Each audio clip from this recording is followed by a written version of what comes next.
जैसे हम बच्चों, आज हम स्टार्ट करेंगे इंडियन इकोनॉमी, क्लास 12 का first chapter, Indian economy on eve of independence 1947।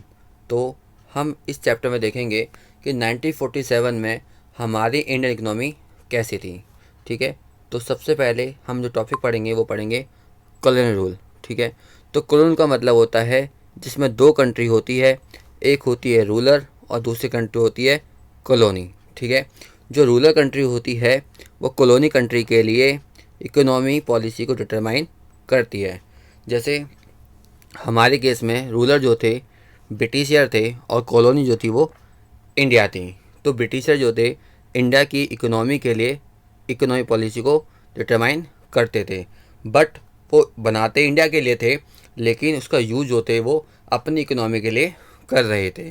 ठीक है, इसी को बोलते हैं कॉलोनियल रूल, जो कि 200 अराउंड 200 साल तक चला था। इसकी नींव जो पड़ी थी 1757 में। 1750 में कैसे पड़ी थी? क्योंकि उस समय हुआ था प्लासी का वॉर। ठीक है, और हमको जो आज़ादी मिली थी 1947। इस प्रकार से ये 200 साल तक इन्होंने हमारे देश पर राज किया।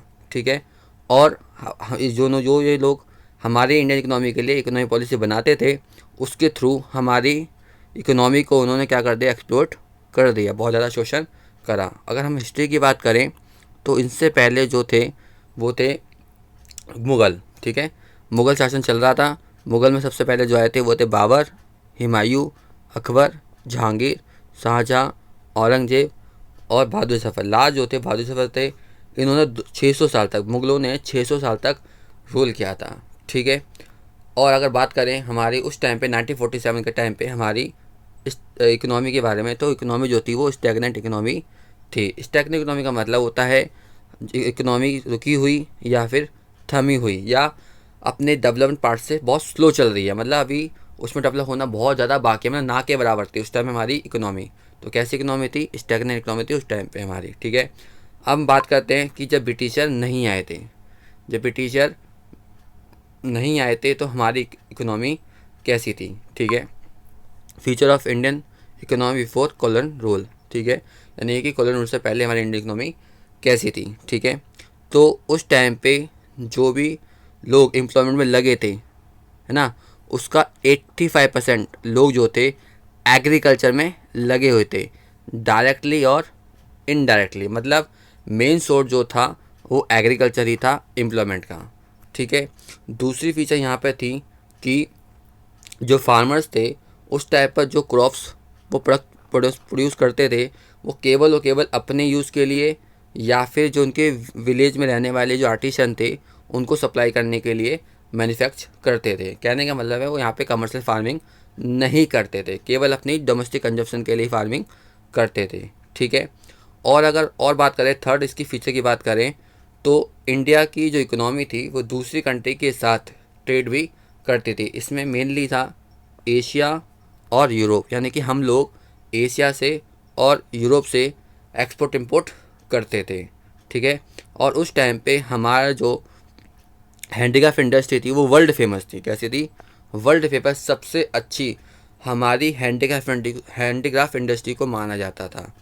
ठीक है, तो ये था उस टाइम पे हमारी इंडियन इकोनॉमी जब ब्रिटिशर नहीं आए थे। और साथ में साथ हम लोग जो थे सेल्फ रेंट थे, मतलब सेल्फ मतलब आत्मनिर्भर थे, हम किसी पर निर्भर नहीं होते थे। ठीक है, और उस टाइम के पीरियड को बोलते थे सोने की चिड़िया, यानी कि गोल्डन बर्ड। सोने की चिड़िया बोला जाता था जब ब्रिटिशर हमारे देश के अंदर नहीं आए थे, लेकिन जब वो लोग आए तो उन्होंने हमारी इकोनॉमी को तहस नहस कर दिया। ठीक है, तो आज वही हम देखेंगे यहाँ पे कि एग्रीकल्चर सेक्टर में उन्होंने क्या क्या करा, कैसे कैसे हमारे एग्रीकल्चर को बेकार करा, इंडस्ट्री को कैसे बेकार करा, और ट्रेड कैसे उन्होंने एक्सपोर्ट करा हमारे देश की इकोनॉमी के लिए। ठीक है, तो सबसे पहले हम स्टार्ट करेंगे यहाँ पे agriculture sector at the eve of independence, कि इंडिपेंडेंस के टाइम पे हमारे एग्रीकल्चर सेक्टर कैसा था। ठीक है, तो ब्रिटिशरों ने एक जमींदारी सिस्टम स्टार्ट कर दी थी। जमीन सिस्टम मतलब land tenure system. Land tenure system मतलब क्या होता है? ठीक है, under this system ownership right of the land was transferred from lander to जमींदार।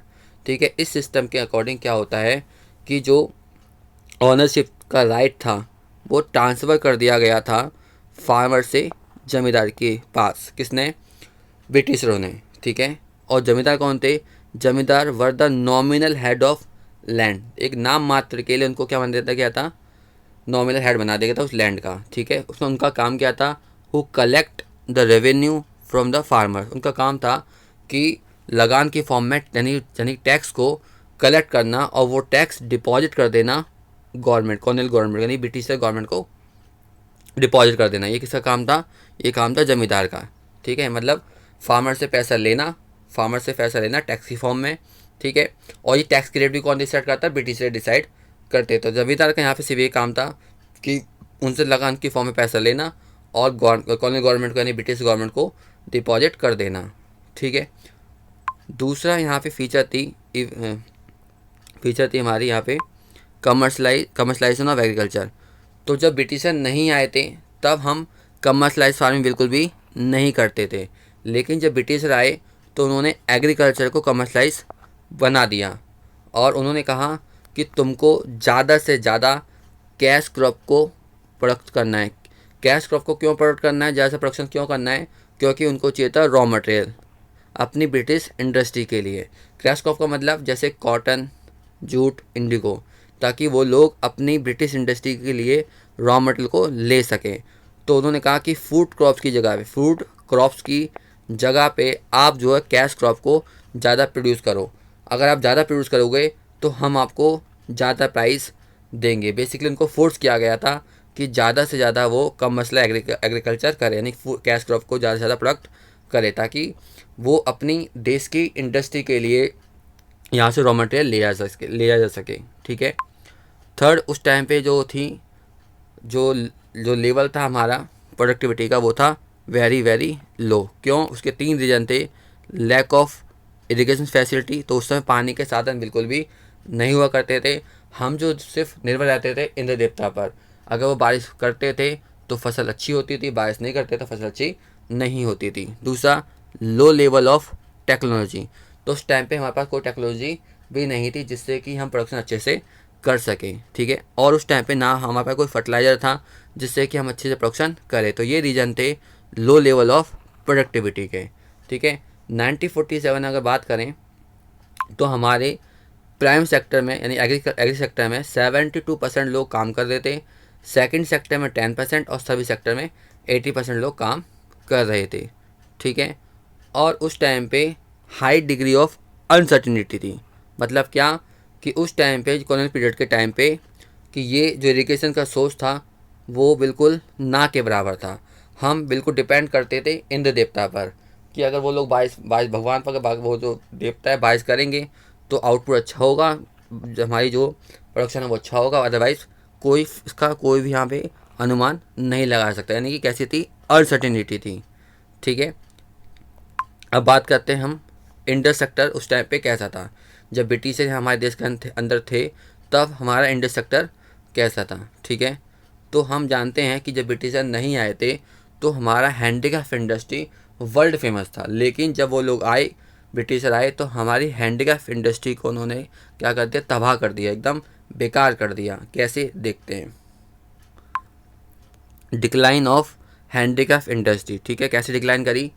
तो during colonial rules the britisher systematically destroy the Indian handicraft industry. तो उन्होंने सिस्टमेटिक तरीके से हमारी हैंडीक्राफ्ट को क्या कर दिया? डिस्ट्रॉय कर दिया। कैसे कैसे? तो 2 तरीके से उन्होंने करा कि पहला तो उन्होंने हमको क्या बना दिया? Supplier of raw material for the industry for Britain and यहाँ पे develop and India's market for British. मतलब क्या?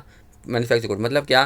कि वो लोग हमारे देश से ही क्या लेके आते हैं? रॉ मटेरियल, और उस रॉ मटेरियल को बनाकर अपने देश के अंदर बनाकर, यानी कि उनको चाहिए था रॉ मटेरियल, वो ले जाके रॉ मटेरियल ले जाके हमारे देश में फिनिश गुड्स को यानी मैन्युफैक्चर गुड्स को यहाँ पे क्या कर देते थे?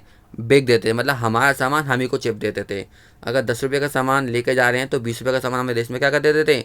बेच देते थे। ठीक है। मतलब हमको बहुत ज़्यादा क्या नुकसान हो रहा था। ठीक है। इससे हमारी हैंडीक्राफ्ट इंडस्ट्री का डिक्लाइन चालू हो गई। ठीक है। क्योंकि ज़्यादा से ज़्यादा क्योंकि हैंडीक्राफ्ट में जो लोग काम कर रहे हैं, हैंडीक्राफ्ट इंडस्ट्री में जो काम कर रहे थे, उनको फोर्स किया गया था कि ज़्यादा से ज़्यादा वो एग्रीकल्चर का काम करे, वहाँ से उनको क्या चाहिए था? Raw material. तो धीरे धीरे हैंडीक्राफ्ट इंडस्ट्री में क्या डिक्लाइन चालू करना चालू कर गई। ठीक है, दूसरा यहाँ पे रीजन था डिस्क्रिमिनेटरी टैरिफ पॉलिसी।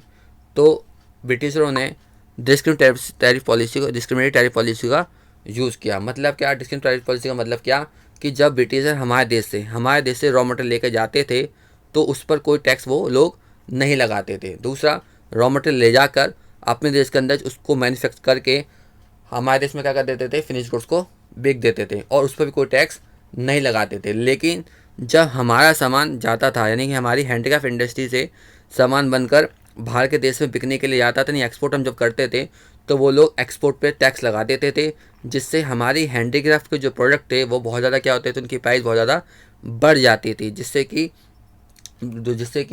ब्रिटेन के अंदर या दूसरे देश के अंदर जो प्राइस थी बहुत ज़्यादा क्या हो गई, बढ़ जाती थी और लोग वहाँ पे उनकी परचेस नहीं कर, डिमांड क्या होती थी, कम हो जाती थी। तो ऐसे हमारी हैंडीक्राफ्ट इंडस्ट्री क्या करने डिक्लाइन चालू हो गई। तीसरा यहाँ पे था कि ब्रिटेन के अंदर मशीन आ चुकी थी और हम लोग जो थे हाथ से बना रहे थे। ठीक है, तो जिससे कि हम उनसे कंपटीशन नहीं कर पा रहे थे।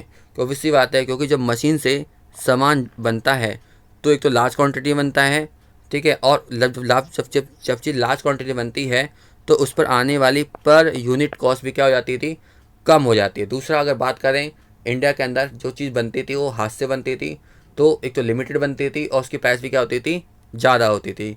इससे क्या हुआ कि जो मशीन मेड प्रोडक्ट थे उसने हैंडीक्राफ्ट प्रोडक्ट से वो बीट नहीं कर पाए। मतलब हमारे जो मशीन प्रोडक्ट थे वो आगे निकल गए और हैंडीक्राफ्ट पीछे रह गए। ठीक है, और हमारी इंडस्ट्री डिक्लाइन करना चालू हो गई।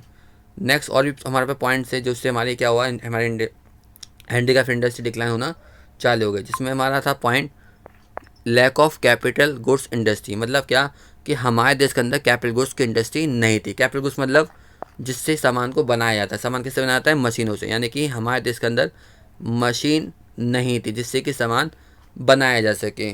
ठीक है, क्योंकि ब्रिटिशरों ने कभी हमारे देश के लिए सोचा ही नहीं, हमारे इंडियन इकोनॉमी के लिए सोचा ही नहीं। उनको तो चाहिए था रॉ मटेरियल अपनी इकोनॉमी के लिए, क्योंकि अगर वो हमारे देश के अंदर कैपिटल गुड्स को लगा देते तो फिर मैन्युफैक्चरिंग क्या होता, हमारे देश के अंदर ही होता। बट उनको तो चाहिए रॉ मटेरियल, क्योंकि वो चाहते थे कि इंडिया क्या बने, उनके लिए एक मार्केट बने, वो यहाँ पे आके बेचे, यहीं से सामान ले जाके अपने देश में बनाकर उसको इंडिया के अंदर क्या करना, बेचना था। इसीलिए उन्होंने कैपिटल गुड्स की इंडस्ट्री को कभी ओपन ही होने नहीं दिया। ठीक है, फिर the change in pattern of demand. तो उस समय डिमांड में चेंज आ गया था, पैटर्न की डिमांड में चेंज आ गया था। तो हम लोग जो बना रहे थे वो हाथों से बना रहे थे और ओल्ड फैशन वाली चीज़ें हो चुकी थी बनाने में। ठीक है, और धीरे धीरे लोगों के जो पहनावे में चेंज आने चालू हो गया था। तो हम लोग जो थे अट्रैक्ट होने लगे थे वेस्टर्न कल्चर की ओर। तो ज़्यादा वेस्टर्न कल्चर की ओर, अलग अलग वैरायटी की चीज़ की ओर हम अग्रसर हो गए थे। तो हमने जो हैंडीक्राफ्ट इंडस्ट्री थी उसके जो प्रोडक्ट थे वो कम यूज़ करना चालू कर देता, जिसके वजह से हमारी हैंडीक्राफ्ट इंडस्ट्री डिक्लाइन होना चालू कर गई। ठीक है, और रही कसर जो थी वो पूरी कर दी रेलवे ने। रेलवे ने कैसे पूरी करी कि रेलवे का यहाँ पे बड़ा नेगेटिव इम्पैक्ट कैसे पड़ा कि पहले जो लोग थे, ब्रिटिशर जो थे, वो केवल पानी के रास्ते से, है ना, बोट के थ्रू सामान को लाते और ले जाते थे। और उस समय थोड़ी टूटी फूटी सड़क थी तो वहाँ तक आसपास का एरिया को कर पाते, कैप्चर कर पाते। लेकिन जब रेल आ गई तो उन्होंने पूरे इंडिया को क्या करने लगे, कैप्चर करने लग गया। और एक समय पे कई सारे गुड्स, यानी कि लार्ज क्वांटिटी में गुड्स को ट्रांसपोर्ट कर रहे थे और उस पर आने वाली जो ट्रांसपोर्ट कॉस्ट थी वो क्या हो गई थी, कम हो गई थी। इस प्रकार से उन्होंने पूरे इंडिया को कैप्चर करना, इंडिया की पूरी मार्केट को कैप्चर करना चालू कर दिया, जिससे यही था रेलवे का नेगेटिव इम्पैक्ट। ठीक है, जिससे हमारी इंडिया की इंडस्ट्री एकदम क्या हो गई, डिस्ट्रॉय हो गई। ठीक है, अब हम बात करते हैं फॉरेन ट्रेड। तो हमने बात कर ली एग्रीकल्चर सेक्टर उस टाइम पे कैसा था, हमने बात कर ली इंडस्ट्री सेक्टर उस टाइम पे कैसा था। अब हम बात करेंगे कि फॉरेन ट्रेड कैसा था जब ब्रिटिशर हमारे देश के अंदर आ चुके थे। ठीक है, तो देखा since incident period India has been important trading nation. तो हम जानते हैं कि जब ब्रिटिशर नहीं आए थे तो हम एक क्या थे, एक इम्पॉर्टेंट ट्रेडिंग नेशन थे। हम यूरोप से, हम एशिया से क्या करते थे, एक्सपोर्ट इम्पोर्ट दोनों से हम करते थे। ठीक है, हम ज़्यादातर जो एक्सपोर्ट करते थे वो फिनिश गुड्स का करते थे उस टाइम पे। लेकिन ब्रिटिश ने हमको क्या बना दिया, इम्पोर्टर बना दिया, किसका, रॉ मटेरियल का। तो उस टाइम जब ब्रिटिशर नहीं आए थे तो हम थे एक्सपोर्टर, किसके, फिनिश गुड्स के। किसके, क्या क्या हम एक्सपोर्ट करते थे, सिल्क, फाइन कॉटन, टेक्सटाइल। ठीक है, ये सब हम करते थे। हैंडीक्राफ्ट प्रोडक्ट को और प्रेशियस जो सोने वो करते थे। लेकिन डिस्क्रिमिनेटरी पॉलिसी के आने के बाद, है ना, ब्रिटिशों के कई सारे टैक्स लगाने के बाद, अलग अलग रिस्ट्रिक्शन पॉलिसी लगाने के बाद हमको उन्होंने क्या बना दिया, उन्होंने हमको बना दिया एक supplier of raw material, supplier of raw material और इम्पोर्टर ऑफ फिनिश गुड्स। मतलब क्या कि हमको बना दिया एक्सपोर्टर किसका, प्राइमरी प्रोडक्ट। प्राइमरी प्रोडक्ट मतलब रॉ मटेरियल, तो रॉ मटेरियल को हमको बना दिया एक्सपोर्टर और फिनिश गुड्स का बना दिया उन्होंने हमको इम्पोर्टर। ठीक है, देखो during colonial rules India become the exporter of raw material such as raw silk, cotton, indigo, jute, ठीक है, which are low cost, become the importer of finish goods जैसे कैपिटल गुड्स, वुलन क्लोथ, ये सब क्या कहते हैं वहाँ से जो मशीन मेड प्रोडक्ट थे बना के हम अपने देश में लेके आते थे और वो हमारे देश के अंदर क्या करते थे, बेच देते थे। ठीक है, यानी कि हमको क्या बनाना, उन्हें हमें इम्पोर्टर बना दिया फिनिश गुड्स का। ठीक है, तो ऐसे ऐसे हमारे देश की जो ट्रेड इकोनॉमी थी वो क्या करी, उन्हें बेकार कर दी। ठीक है, साथ साथ उन्होंने मोनोपोली करना चालू कर दिया, मोनोपोली कंट्रोल करना चालू कर दिया। तो पहले तो हम जानते हैं कि पहले हम यूरोप से और एशिया दोनों से हम क्या करते, रेट करते थे, बट उन्होंने यहाँ पे मोनोपोली रिस्ट्रिक्शन लगा दी।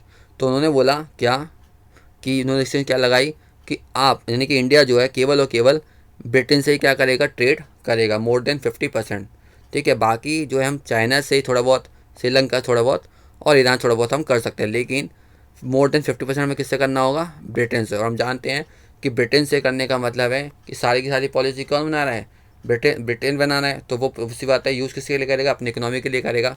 ठीक है, साथ ही साथ उन्होंने एक सुएज कैनाल बनाई। सुएज कैनाल बेसिकली क्या था, एक आर्टिफिशियल रूट था। ठीक है, जो कि शॉर्ट रूट था, डायरेक्ट रूट था इंडिया से ब्रिटेन की तरफ। ठीक है, जिससे कि सामान को यानी गुड्स को आराम से लाया जा सकता है, जल्दी लाया जा सकता है और सोल्जर को लाया जा सकता है। ठीक है, ये इंपॉर्टेंट यहाँ से क्वेश्चन मिल जाता है एमसीक्यू में कि सुएज कैनाल जो ओपन हो गई थी वो 1869 में हुई थी। बेसिकली क्या था, वो एक डायरेक्ट रूट था, ठीक है, शिप का, जहाँ से ब्रिटेन और इंडिया का आराम से आ सकते थे और जा सकते थे गुड्स हमारे जो थे।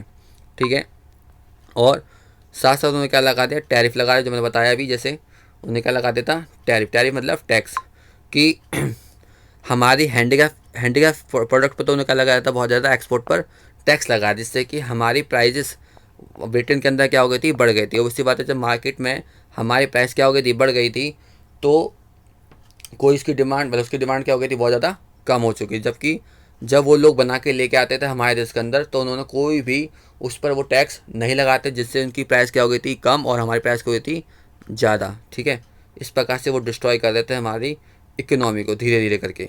साथ में साथ इकोनॉमी को एक्सप्लोट भी बहुत ज़्यादा उन्होंने किया, किसके लिए, अपनी चीज़ों के लिए। कैसे, अगर मान लो उन्होंने एक्सपोर्टर और रॉ मटेरियल हमको बना भी दिया था, उसके बाद भी हमारे देश के अंदर बहुत ज़्यादा क्या है, सरप्लस आया था। लेकिन इस सरप्लस का यूज़ उन्होंने बिल्कुल भी हमारी इंडियन इकोनॉमी को डेवलपमेंट के लिए बिल्कुल भी नहीं किया, बल्कि उन्होंने अपने लिए यूज़ किया। क्या क्या अपने लिए यूज़ किया, क्योंकि ब्रिटिश गवर्नमेंट के साथ कई सारे वॉर चलते दूसरे देश के साथ ब्रिटेन का कई सारे क्या चलते थे, उस टाइम फाइट चलती थी, है ना, लड़ाई चलती थी।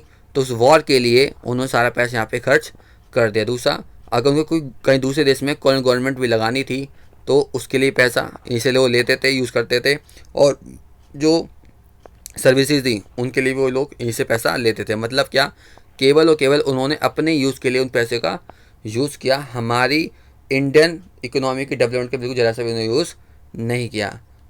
थैंक यू, आज के लिए इतना ही।